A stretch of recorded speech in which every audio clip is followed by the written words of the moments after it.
1950년 2월 영조는 대규모 공사를 시행할 것을 명하였다. 이른바 청계천 준설공사. 도성의 중심에 흐르던 청계천을 깊고 넓게 판 뒤 개천 양옆으로 석축을 쌓는 공사였다. 이 공사를 하는데 동원된 인원은 21만 5,380명. 경비는 돈 3만 5천냥과 쌀 2,300석, 그리고 공사 기간은 57일이었다. 청계천 준설공사는 조선 역사상 최대 규모의 토목공사였다.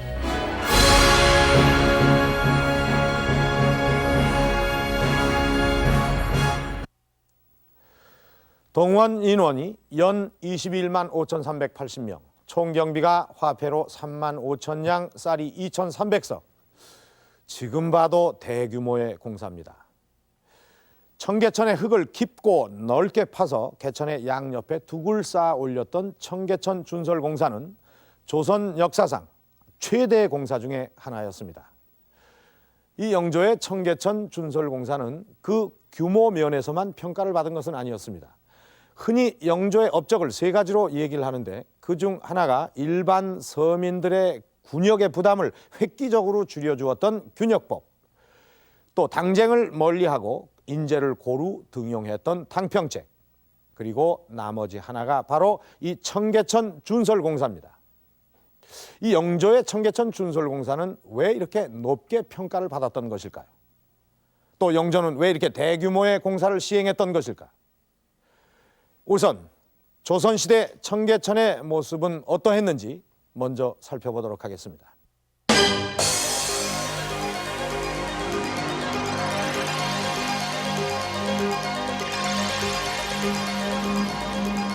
청계천 하면은 누구나 제 뒤로 보이는 청계고가도로, 그리고 고 서점가 또는 평화시장 등을 떠올립니다.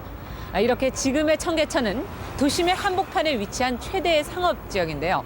그렇다면 조선시대의 청계천은 과연 어떤 모습이었을까요?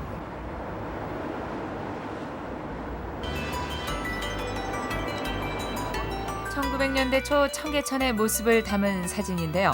당시의 청계천은 구간마다 그 넓이는 조금씩 다르지만 넓은 곳이 100m나 되는 큰 하천이었습니다. 청계천은 이름 그대로 맑은 물이 흐르고 있었습니다. 그래서 당시의 아낙네들에게는 더할 나위 없이 좋은 빨래터였으며 또 아이들에게는 놀이터였습니다. 이렇게 청계천은 서울 도심에 자리한 중요한 생활하천이었습니다.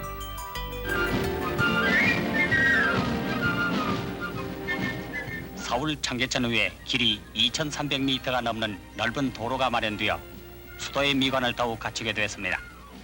그런데 청계천은 지난 500년 동안 서울의 중심부에 흐르는 하수 1958년 청계천엔 복개 공사가 시작됩니다. 청계천 전 구간을 콘크리트로 덮어서 도로를 만드는 대규모 공사였는데요. 당시 늘어가던 서울의 교통량을 해결하기 위한 것이었습니다. 이후 청계천은 서울 도심 교통의 심장부로서 그 역할을 하고 있습니다. 그리고 청계천은 이제 이 아스팔트 아래에서 흐르고 있습니다. 그럼 지금의 하수도의 흐름을 보면 조선시대 청계천의 모습을 짐작할 수 있지 않을까요? 지금 제 옆에 있는 것이 서울 시내 하수도의 모습을 한눈에 볼 수 있는 하수 관망도입니다. 이 관망도를 통해서 청계천의 흔적을 찾아볼 수가 있을 텐데요. 조선시대 청계천하고요. 지금 이 서울시의 하수도 관망도하고 어떤 관계가 있을까요? 네, 조선시대 우리 수도 서울이라는 것은 아시는 바와 같이 사대문 안의 이 지역이 이 서울이라고 할 수 있습니다. 이 사대문 안에 가장 큰 하천이라는 것은 역시 청계천이라고 볼 수 있는데요. 이 청계천은 그 남북 쪽에서 내려오는 그 지류천들이 모여서 자연유화로 흘러내렸습니다. 그런데 시대가 현대화되면서 우리나라의 경우는 하수도가 별도로 시가지에 설치되지 않고 하천에 따라서 자연유화 형태로 그대로 흘러내리게 시설이 됐습니다. 그러니까 지금 서울의 하수도는 조선시대 청계천의 흐름을 그대로 유지하고 있는 건데요. 이에 따르면 청계천은 주변 산에서 흘러내린 물이 모여서 도심의 중심을 흐르고 있는 것입니다. 조선 개국 당시로 거슬러 올라가 보면 한성을 둘러싸고 있는 4개의 산에서 흘러내린 물이 모여서 하나의 개천을 이루고 있었습니다. 태조 이성계는 이곳을 도읍으로 정한 뒤에 중요 지점 8곳에 대소문을 만들고 이를 연결하는 성을 쌓았습니다. 그리고 동대문과 서대문을 연결하는 긴 대로와 남북을 연결하는 도로를 만들었습니다. 북악산 아래에 경복궁을 짓고 그 앞으로 관공서들을 설치했습니다. 또 풍수지리의 근거에 경복궁 왼쪽으로 사직단을, 오른쪽으로 종묘를 두었습니다. 이렇게 조성된 한성 중심부에 청계천이 흐르고 있었습니다. 청계천은 서울의 서쪽이 높고 동쪽이 낮기 때문에 서에서 동으로 흘러나가게 돼 있었습니다. 그리고 동으로 흘러나가서 반대로 우리나라 중부지방을 동에서 서로 흘러내려오는 한강이라는 외수와 이제 만나게 돼 있었습니다. 당시 그 조선 초기의 사람들은 명당수로서 아주 좋은 조건을 가지고 있다고 보았던 것입니다. 서에서 동으로 흐르는 청계천이 동에서 서로 흐르는 한강과 만나고 있었고, 또 청계천의 물이 아주 맑고 깨끗하고 아름다웠기 때문에 도시의 그 명당수로서 아주 좋은 조건을 갖추고 있다고 보았던 것입니다. 이것이 18세기에 제작된 한성의 지도입니다. 이 도성 안의 모습은 조선 초기의 모습과 크게 변하지 않았습니다. 여기에 경복궁이 있고 그 앞에 관청들이 늘어서 있고, 여기가 바로 종로 시전입니다. 그리고 이 파랗게 칠해져 있는 부분이 바로 청계천입니다. 이 청계천은 당시 개천이라고 불렀는데, 산에서 내려오는 이 지류들과 함께 도성안의 중심을 흐르는 이 본류까지 모두가 청계천이었습니다. 그리고 그 중에서도 이 청계천 본류는 도성안의 중심을 동서로 흐르고 있는 중심 하천이었습니다. 바로 지금의 한강처럼 말입니다.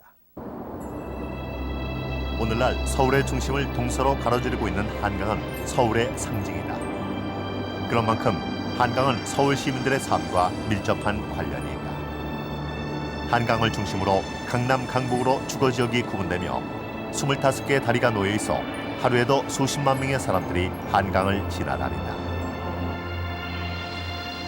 이러한 한강은 오늘날 서울에 있어서 배수, 식수, 용수의 가장 중요한 도시 하천 기능을 담당하고 있다.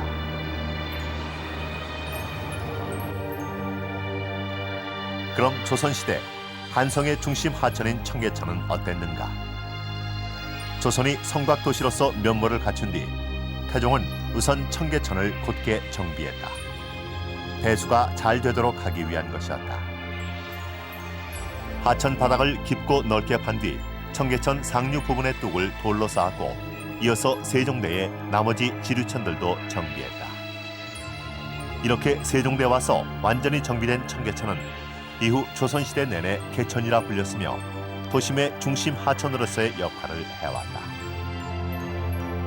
개천 공사를 한 뒤 세종은 청계천에 놓인 다리 중에 하나인 수표교 옆에 수표석을 세웠다. 지금의 한강 다리에 있는 수의표처럼 당시 청계천의 수위를 측정하기 위한 것이었다. 오늘날 한강은 서울의 중심을 가로지르는 하천으로서 서울이라는 도시가 필요로 하는 가장 중요한 3가지 기능을 제공하고 있습니다. 그것이 식수 제공, 용수 제공, 배수의 기능입니다.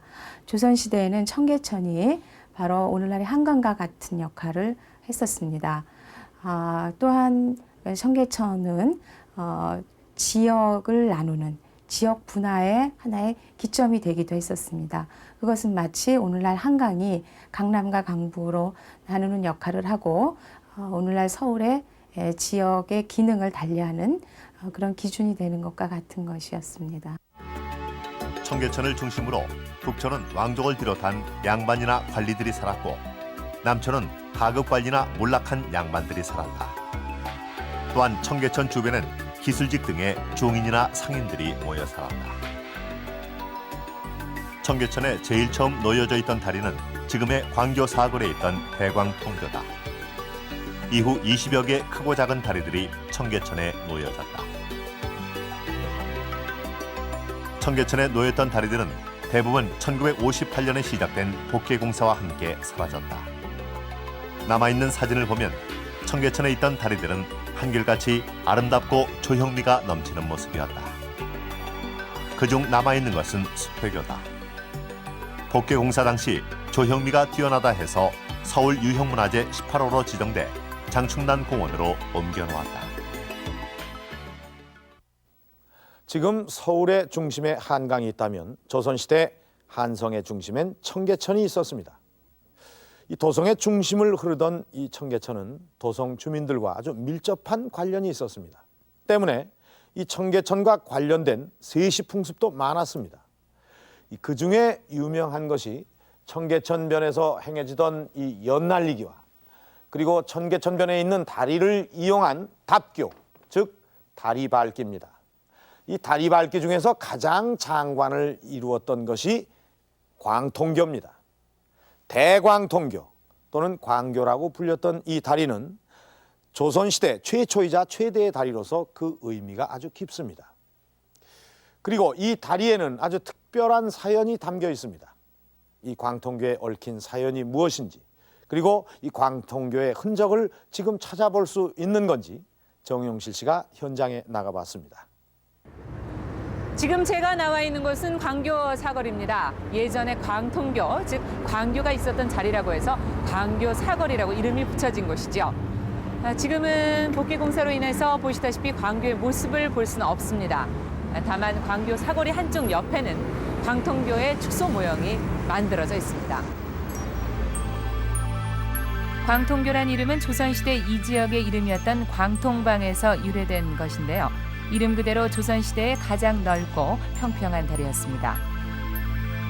그런데 이 다리 아래 축대 부분에는 다른 다리에서는 볼 수 없는 아주 정교한 문양의 성물이 있는데요. 이 성물이 광통교에 있는 이유는 뭘까요?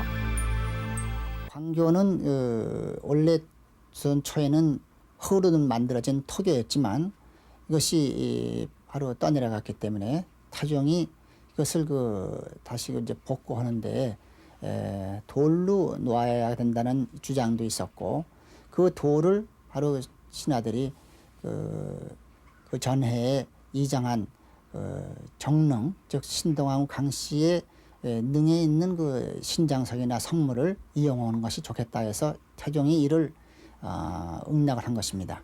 그래서 그 돌을 사용해서 광통교를 놓게 됐습니다. 중전, 제발 정신을 좀 차리시구려 중전. 정릉은 태조의 두 번째 부인인 신덕왕후의 능입니다. 태조 이성계는 둘째 부인 강씨를 특별히 총애해 그녀를 신덕왕후로 봉하고 강씨의 소생인 강석을 왕세자로 삼습니다. 그리고 강씨가 죽자 태조는 당시 광통방 북쪽에 신덕왕후의 능을 만들고 인류 석공을 시켜 능을 꾸미도록 명합니다. 지금의 정동 러시아 공관 자리가 당시 신덕왕후의 능이 있던 자리입니다. 그런데 지금은 신덕왕후의 능이 있었던 흔적으로 당시 심어졌던 500년 된 느티나무만이 남아 있습니다. 살려주십시오 형님. 저도 살짝 다리가 싫었습니다 형님. 그런데 태조의 여섯째 아들이었던 정한군 이방원은 왕자의 난을 일으켜 왕세자였던 이복 동생 방석과 방번을 죽입니다.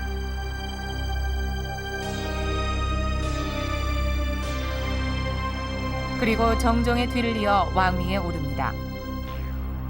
왕위에 오른 태종 이방원은 도성 안에 능을 둘 수 없다는 이유로 정동에 있던 신덕왕후 강씨의 능을 파서 지금의 정릉으로 옮기고 능에 있던 성물들은 그대로 버려둡니다.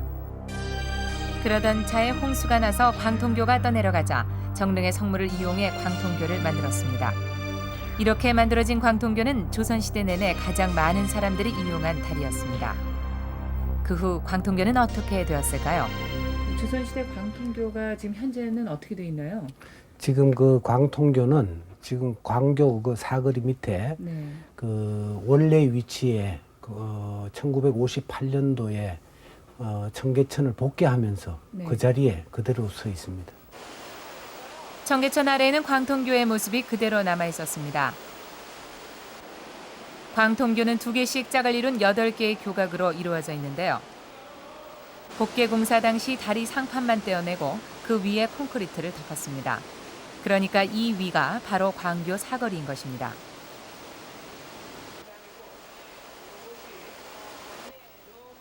교각 옆 축대 부분에는 당시 정릉에서 가져왔던 성물들이 그대로 놓여져 있습니다. 부처상이 새겨져 있는 신장석과 구름 무늬와 당초 무늬가 조각이 된 돌들이 500년이 지난 지금도 뚜렷하게 남아 있습니다. 이 다리는 조선 초기에 최초의 그 도성 내의 다리로서 이 다리가 교량사적으로서도 상당히 큰 의미를 갖고 있는 다리이기 때문에 생각 같아서는 이 다리의 상판을 걷어내고 여기에다 원래 모습을 보여주는 것이 좋지 않겠느냐 이렇게 생각이 됩니다.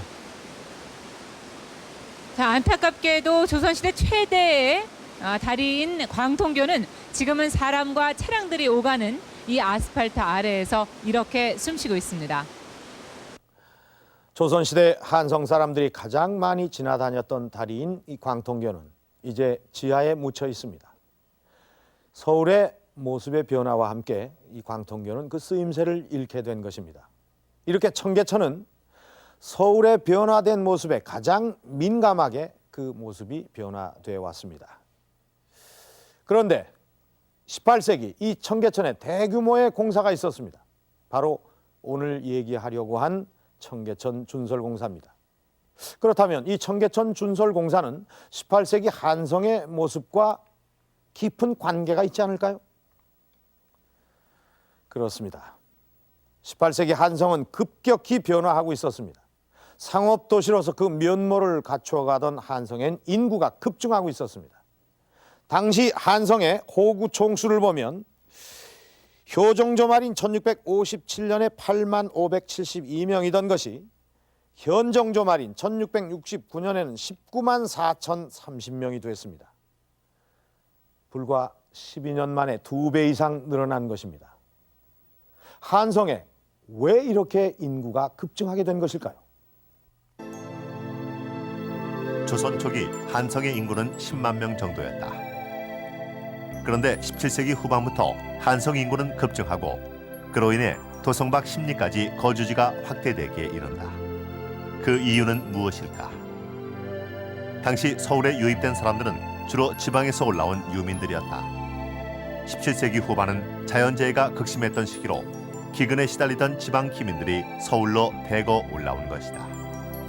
17세기는 세계적으로 소빙기 현상으로 인한 자연재해가 빈발하게 되는데 조선에서도 빈번한 자연재해로 인해서 농촌에서 살기 힘든 사람들이 대거 서울로 유입하면서 서울 인구가 급증하게 되는데 이들이 서울로 몰려오게 되는 또 결정적인 원인 중에 하나는 당시 조선 정부가 취한 정책 자체가 왕도 정치, 유교적인 덕치를 표방하고 있기 때문에 일단 만백성의 어버이로서 군왕은 자신을 찾아온 자식들을 먹여 살려야 한다는 일차적인 책임이 있기 때문에 서울로만 가면 굶어 죽지는 않는다라는 기대치로 조정에선 진제장을 설치해 이들에게 죽을 끓여주고 곡식을 나누어 주었다.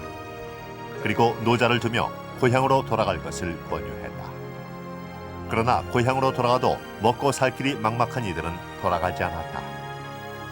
그러자 영조는 기민들 중 한성에 머물러 있기를 원하는 사람들에겐 머물러 있도록 허락했다. 이렇게 해서 17세기 후반부터 18세기 이르기까지 전국 각지의 유민들은 한성으로 몰려왔고 이들은 한성의 새로운 계층으로 자리하게 된다. 그럼 이들은 이후 어떻게 생계를 유지해 간 것일까? 가장 손쉽게 할 수 있는 게 거지가 되는 거죠. 빌어먹고 도적이 되고 그 다음에 청계천 주변에서 광통교나 효경교 밑에 움집을 짓고 살고 그 다음에 두 번째는 당시 서울은 상공업이 발달하면서 이들에게 제공할 수 있는 일자리가 상당히 많이 있었죠. 경강변이나 그래서 그 강가에서 그 하역 작업을 한다든지 지게를 저 나른다든지 아니면은 이제 그 남대문 주변에 있는 칠패라든지 동대문 있는 이현 시장 근처에서 하역 작업을 한다든지 그 임시 일일 노동자로 일한다든지 그런 식으로 해서 생계를 유지해 가게 되죠. 이 시기 한성 인구의 증가는 바로 도시 빈민층의 증가를 의미하는 것이었습니다. 이들은 시전이나 난전 같은 상업지역이나 또는 마포 나루터에서 날품팔이를 하면서 하루하루 근근히 살아가고 있었습니다. 그래서 이들에게 이 최소한의 생활을 유지할 수 있는 그 여건을 마련해 주는 것이 당시 조정의 당면한 과제였던 것입니다. 그런데 문제는 이것만이 아니었습니다. 도시 빈민층이 증가하면서 한성엔 각종 사회 문제가 생겨나기 시작합니다.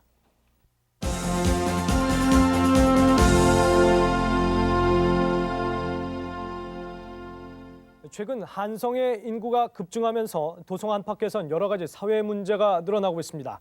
우선 도성 주변의 산들이 모두 민둥산으로 변해가고 있는데요. 한성 인구가 폭증하고 그에 따라서 땔감과 집 지을 목재 수요가 늘어나면서 주민들이 나무를 마구 베어가고 있기 때문입니다. 그래서 한성부에서는 나무의 무단 벌목을 엄격히 금지하고 감시를 강화하고 있는데요. 그러자 일부 양반과 주민들이 밤에 몰래 산에 들어가서 나무를 베어가는 일까지 벌어지고 있습니다.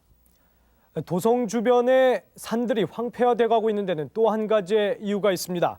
그동안 도성 주변 4개의 산, 그러니까 인왕산, 북악산, 남산, 낙타산의 도성 밖 10리까지는 금표를 세워서 벌목이나 개간을 금지해 왔습니다. 그런데 인구가 늘어나고 주거 지역의 확보가 시급해지자 조정에서 이들 금표 지역을 완화하는 조치를 취했습니다.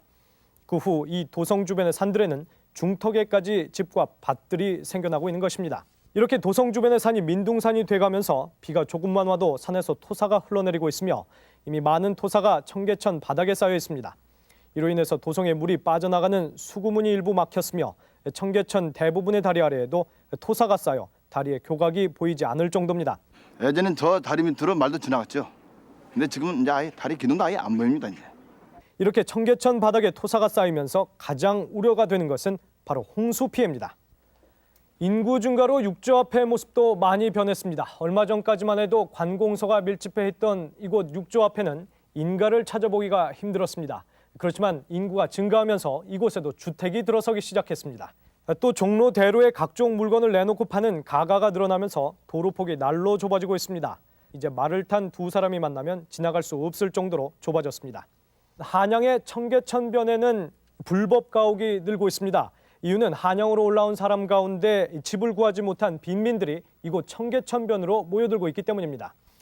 주로 광통교나 효경교 밑에 운막을 짓고 사는 빈민들은 걸식을 하거나 날품팔이를 하면서 살아가고 있습니다. 일부 빈민들은 걸식하는 사람들이죠. 남한테 빌어먹는 사람들은 도성 안이 아무래도 얻어먹기가 쉬우니까 주로 청계천 변에 운막들을 짓고 집단 거주하게 됩니다. 그러니까 우리나라 그 도시 발달사에서 보면은 최초의 도시 빈민 집단 주거지가 청계천 변을 중심으로 해서 형성된다. 이렇게 도성의 중심 하천에 빈민들이 모여들자 그 처리를 놓고 조정에선 고심하고 있습니다. 미관상 좋지 않을 뿐만 아니라 이들이 벌인 오물로 청계천이 오염되고 있기 때문입니다. 특히 거린이나 빈민들이 시체를 몰래 버리기도 해서 청계천 주변에는 늘 심한 악취가 나고 있습니다. 이처럼 인구가 급증하면서 한성에서는 주택 문제와 환경 문제가 심각하게 대두되고 있습니다. 특히 도성의 중심 하천인 청계천이 가장 큰 피해를 입고 있습니다. 당시 청계천의 정비는 시급한 문제였습니다. 언제 청계천이 범람해서 한성 주민들에게 홍수 피해를 입히게 될지 모를 일이었기 때문입니다. 그래서 조정에서는 여러 차례 이 청계천 준설에 관해서 논의하게 됩니다.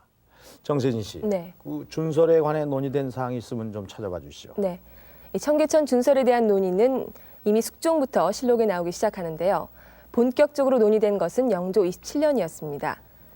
홍봉안은 도성의 개천이 모두 막혔으니 준설 공사가 시급하다고 얘기합니다.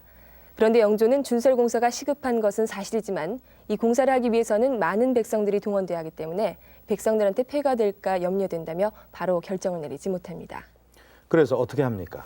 영조는 고심 끝에 직접 궐 밖으로 나가서 한성 주민들을 만납니다.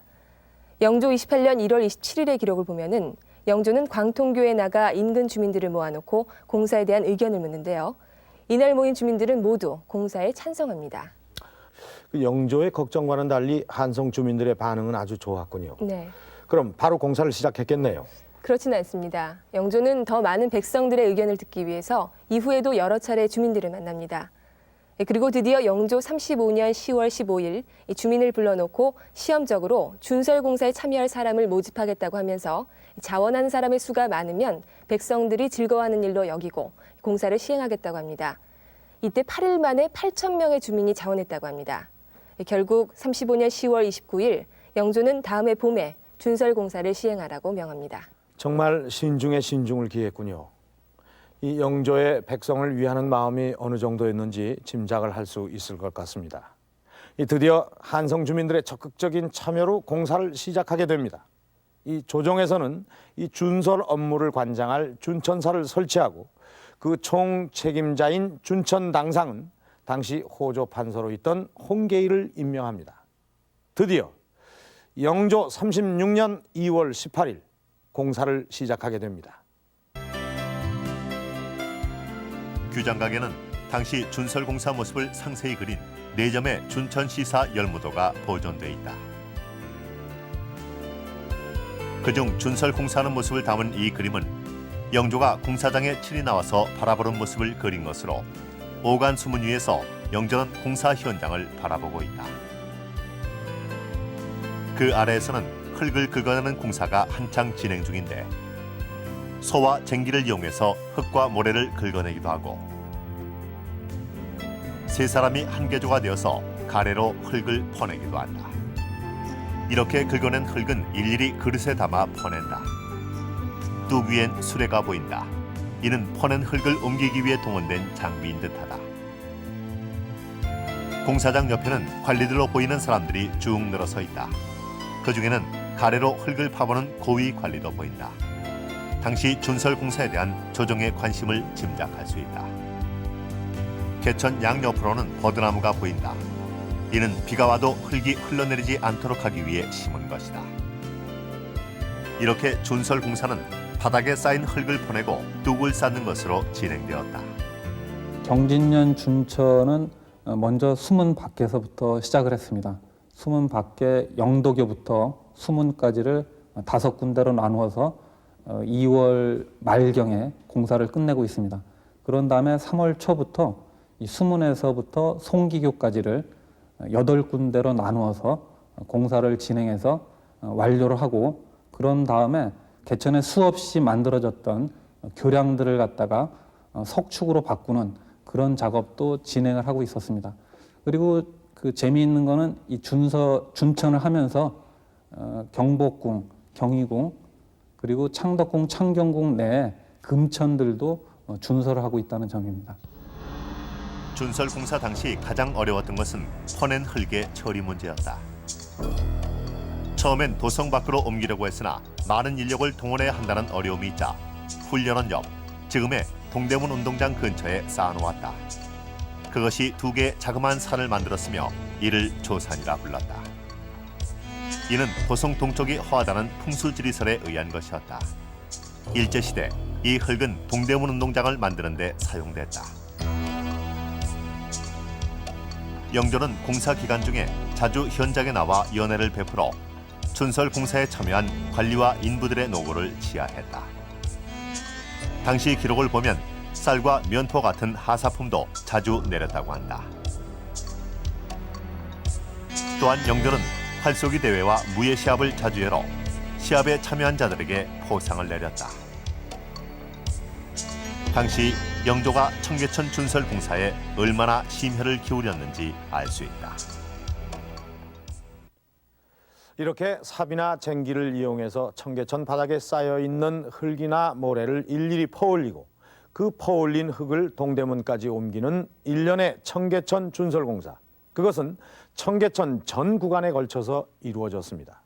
지금과 같이 첨단 장비가 없는 그때 얼마나 어렵고 힘든 일이었는지는 짐작을 하고도 남음이 있습니다. 당시 이 준설공사의 총책임을 맡았던 준천당상 홍계의 대감을 만나서 이 얘기를 직접 들어보도록 하겠습니다. 이렇게 나와주셔서 감사합니다. 예. 굉장히 큰 공사를 맡으셨습니다. 예. 뭐 다 주상전하의 뜻이죠. 이렇게 큰 공사를 하시다 보면 기억에 남는 일이 많을 것 같은데 어떻습니까? 글쎄요. 그 많은 일들이 기억에 남습니다만은 이런 일이 있었습니다. 그 청계천 바닥에 흙을 퍼내다가 그 인부들이 깜짝깜짝 놀라는 일이 있었는데 흙 속에서 그 사람의 유골이 많이 나왔습니다. 아니, 유골이라뇨? 예, 뭐 그 정체야 알 수 없습니다만은 그 아마 그 장사 지낼 능력이 없는 빈민이나 거린들이 시신을 버린 것 같습니다. 그래서 어떻게 처리하셨습니까? 뭐 주상 전하께서는 구렁텅이에 쓰러져 죽은 사람들이 치근하다고 하시면서 유골을 배에 싸서 묻어주고 제사를 지내주라고 하셨습니다. 그래서 그렇게 했습니다. 참 뜻밖의 일이었겠습니다. 그런데 말이죠. 이런 큰 공사를 하다 보면 민원도 많았을 것 같은데 그 한성 주민들의 불만은 없었습니까? 예, 다행히 민원이 그렇게 많지는 않았습니다. 다만 처음에 공사 시작할 때 청계천변의 불법 가옥들을 모두 철거했는데 그때 일부 사람들이 항의를 했죠. 그래서 어떻게 하셨습니까? 불법 가옥이긴 하지만 먹고 살기 힘든 사람들이니 다들 보상해주라는 어명이 있었습니다. 그래서 집값을 물어주기도 하고 집 지을 나무를 나눠주기도 했습니다. 그런데 그런 과정에서 일부 간악한 사람들이 그 빈민의 그 보상액을 가로채가는 사건이 생겨서 문제가 되기도 했습니다. 다행히 그들을 모두 잡아서 엄벌에 처했습니다. 네, 공사를 하시면서 제일 어려웠던 일도 있었겠죠? 아무래도 큰 공사다 보니까 인력 동원하는 게 제일 어려웠습니다. 당시 한성에 총 3만 가구가 있었는데 한 가구당 한 사람씩 동원해서 3일씩만 부역시키도록 했습니다. 무보수로 일을 시키는 거죠. 그리고 3군문의 군인과 그 공인들을 불렀습니다. 그랬더니 15만 2천 명 정도가 되더군요. 당시 동원된 인력이 21만여 명이었는데 그렇다면 나머지 인력을 어떻게 동원을 하셨습니까? 그 나머지는 품삯을 주고 고용했습니다.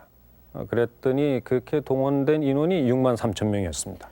6만 3천 명의 품삯을 주자면 그 경비가 상당히 들었겠는데요? 네, 그래서 비용을 마련하는 것도 보통 문제가 아니었습니다. 처음에는 진율청이나 총융청 같은 그 관청의 재원과 그 산성에 비축해놨던 진율미를 끌어다 썼습니다. 그런데 그렇게 해도 재원이 모자라서 주상전하께서 내탕금까지 내주셨습니다. 아니, 내탕금이라면 왕실의 사유재산 아닙니까? 그러니까 쉽게 말해서 임금의 개인 자금 아닙니까? 그렇죠. 하지만 주상전하께서는 국력이 궁핍하다고 해서 백성을 위한 공사를 그만둘 수 없다고 하시면서 내탕금을 내셨습니다. 정말 공사 기간 내내 그 주상전하의 보살핌은 극진하셨습니다. 그만큼 책임감도 느끼시고 이 보람도 느끼셨겠습니다. 예. 오늘 말씀 감사합니다. 네.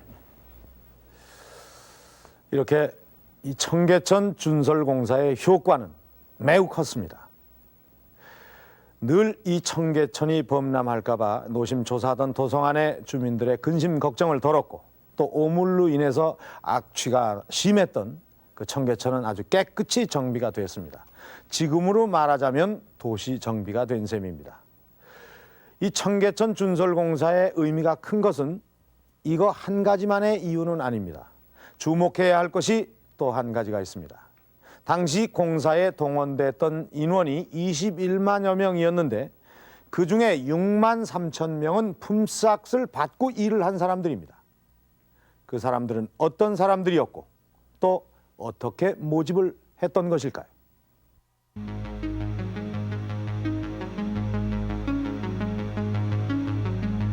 자자, 이리들 모이시오. 모군? 아니 무슨 난리라도 났나요? 군인을 모집을 하게? 군인을 모집하다니요? 아니 모군 군인을 모집한다는 뜻 아닌가요? 아, 그게 아니라 품삯을 받고 일하는 사람을 모집하는 것을 모군이라고 하는 거요. 아니 무슨 일로요? 이번 2월 18일부터 시행할 청계천 준설공사요. 아니 품삯을 받고 일을 한다고 그러셨는데 품삯은 얼마나 되지요? 아, 여기 있지 않소. 이전 오픈 한 달로 치면 면포 2필과 쌀 9마리요. 저 나으리, 그럼 연장은 어떻게 합니까요? 준비해 가져가야 합니까요? 연장은 공사장에서 지급할 것입니다. 하지만 워낙에 큰 공사라서 모자랄지도 모르니 집에서 가래나 삽 같은 것은 가지고 오는 게 좋겠지요. 그 준비해야 되겠군요. 그러네. 자. 그리고 이번 공사는 주상전하께서 특별히 관심을 가지고 있는 공사이니만큼 많이들 참여해 주시기 바랍니다.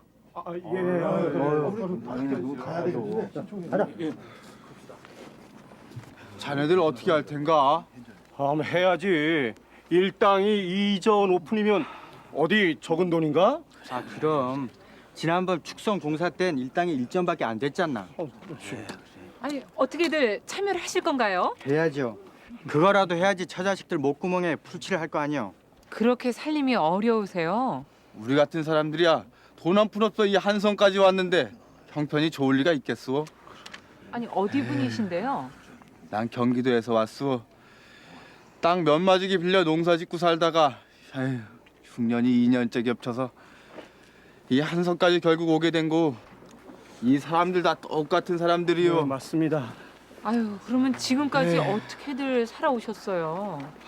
뭐 품삯 받는 일이라면 닥치는 대로 다 했죠. 마포나루에 가서 짐을 전할래기도 하고 시전에 가서 기웃거려 보기도 하고. 그럼 이 일이 좀 도움이 되겠네요. 아이고 두말하면 잔소리죠. 더구나 우리 같은 사람들한텐 2달 동안 생계가 유지가 됩니다. 자, 어서들 가서 친청들 합시다. 아, 그러세요. 늦기 전에 빨리 얼른 가자고.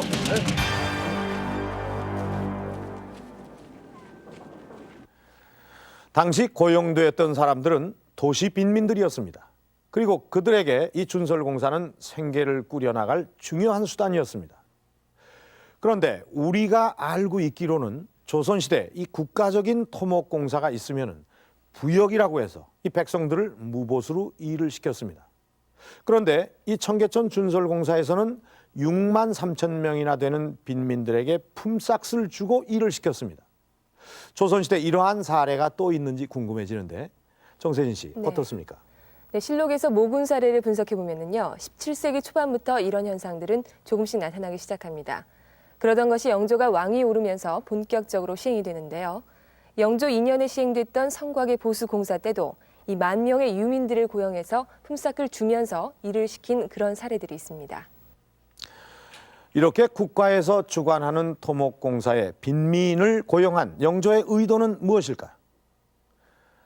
현대적인 의미와 똑같을 수는 없지만 그것은 조선시대 뉴딜 정책이었습니다. 1930년대 미국이 불황기에 실업자 고용 정책을 펼쳤던 것처럼 청계천 준설공사는 빈민 구제책의 역할을 했던 것입니다. 이 준설공사와 관련된 각종 기록에서 이러한 영조의 의도를 읽을 수 있습니다. 영조는 준설공사를 마친 뒤 춘천사실이라는 책을 펴냈다.